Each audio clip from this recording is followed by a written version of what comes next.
এইখন চৰকাৰৰ দিনত মহিলাসকলক প্ৰলোভন দি মহিলাসকলক বিভিন্ন আঁচনিৰ টোপ দিয়ে চৰকাৰে তেওঁলোকে নিৰ্বাচিত হৈ আহিছে এই কথা সকলোৱে জানে। কিন্তু তাৰ লগে লগে সমান্তৰালভাৱে ৰাইজে দেখিছে যে যিবোৰ হিতাধিকাৰী আঁচনি তেওঁলোকে গ্ৰহণ কৰিছে এইবোৰত বহুত আঁসোৱাহ আৰু বিভিন্ন সময়ত তেওঁলোকে এনেকুৱা বহু আঁচনি আছে যিবোৰক দিম বুলি তেওঁলোকে ভোটটো ল'লে কিন্তু নকৰিলে, যেনেকৈ লাখপতি বাইদ, যেনেকৈ অমৃত বৃক্ষ বা অমৃত কলহৰ যাত্ৰা কৰা বহু মহিলাই ভাবিছিল যে তেওঁলোকে পাব কোনো ধৰণৰ সেই আঁচনিৰ টকা পইচা নাপালে।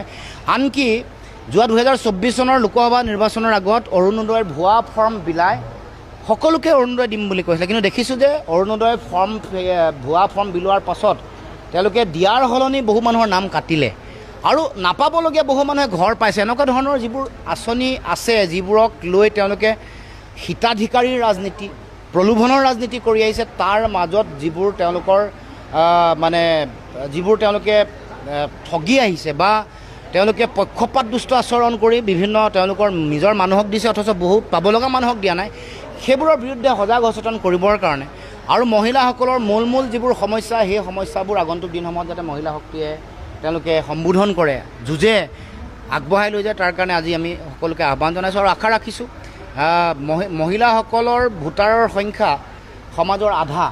মহিলাসকলৰ ওপৰতে এখন সমাজ বা এটা জাতিৰ ভৱিষ্যত নিৰ্ভৰ কৰে, কাৰণ তেওঁলোকৰ মহিলাসকলেই ভৱিষ্যত প্ৰজন্মৰ কাৰণে শিক্ষা সংস্কাৰ তেওঁলোকক দিব লগা সংস্কৃতি তেওঁলোকৰ স্বাৱলম্বনৰ বাটৰ কাৰণে তেওঁলোকক আধাৰ সকলো মহিলাসকলে মাতৃসকলে দিয়ে।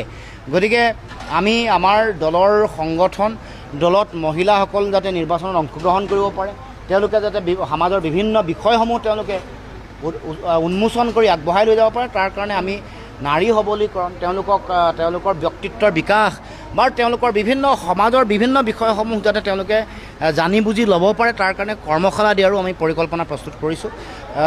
এতিয়া মহিলাসকলে সকলোৱে উপলব্ধি কৰিছে যে যেনেধৰণে তেওঁলোকক প্ৰলোভিত কৰা হৈছিলে কিন্তু তেনেধৰণে তেওঁলোকৰ পৰা বিভিন্ন ধৰণৰ শোষণ নিষ্পেষণ চলাইছে।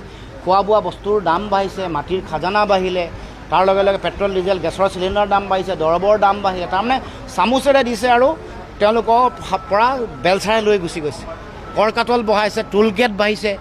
এই গোটেই কথা বতৰাবোৰ মানুহৰ মাজে মাজে উপলব্ধি কৰিছে, কাৰণ মানুহে দেখিছে যে 1250 টকাই এমাহত বৰ বেছি সহায় নকৰে। অথচ আজি যদি পানী যোগান ভালকৈ হয়, এবিঘা মাটিত যদি 6 কুইণ্টেল ধান উৎপাদন কৰিব পাৰে, 1 কুইণ্টেল ধানৰ দাম 2240 টকা আছিলে, তেতিয়া 2300 টকাতকৈ বেছি হ'ল।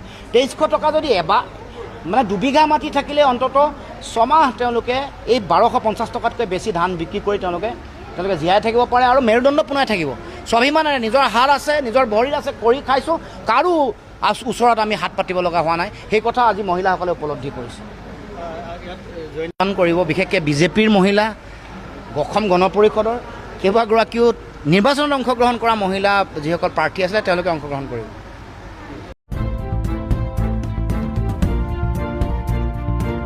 News desk report HKN News 24।